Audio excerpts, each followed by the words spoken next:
Hi, everybody. I am paying tribute to a personal friend, as well as her coworkers who teach at an alternative high school.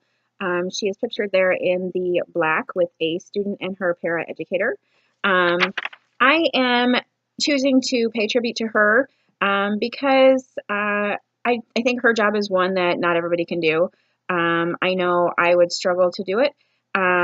They teach in an alternative high school where students have messed up somewhere along the way, more so than you would typically think. They're not just talking back to a teacher, but they may have gotten into a physical altercation, possibly taken drugs to school.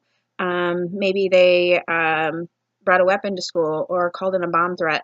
Very serious issues. So they got booted out of their regular school and now they are in the alternative school. So the goal of Miss Merkel and her coworkers is to actually get the kids back on track and get them the credits that they need to graduate. They never know what to expect because those issues that they had at the other school, they usually bring to the alternative high school.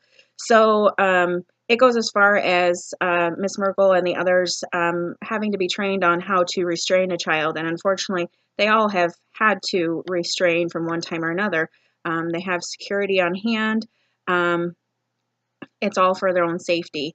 So you ask why they continue to do it, and this is exactly why they deserve to be praised, because they're just kids.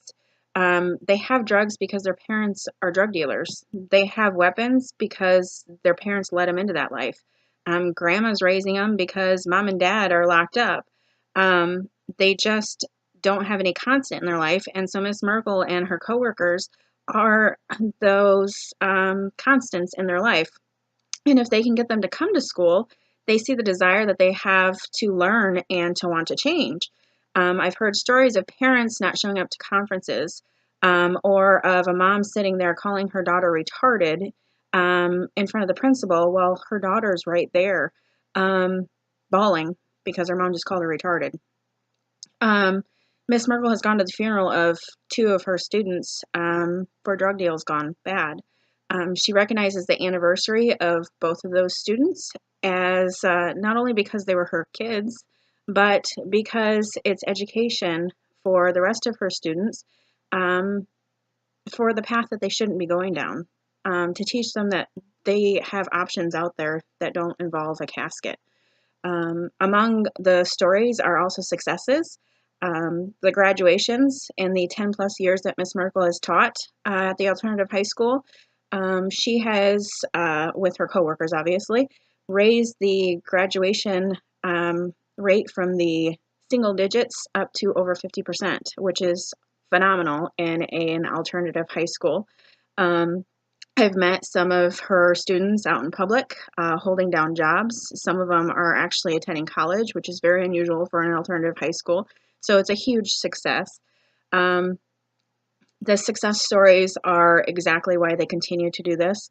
Um, they, uh, they continue to do it because they have no constant in their life. And when everybody else has given up, including their parents, Miss Merkel and those rest of her staff don't give up on the students.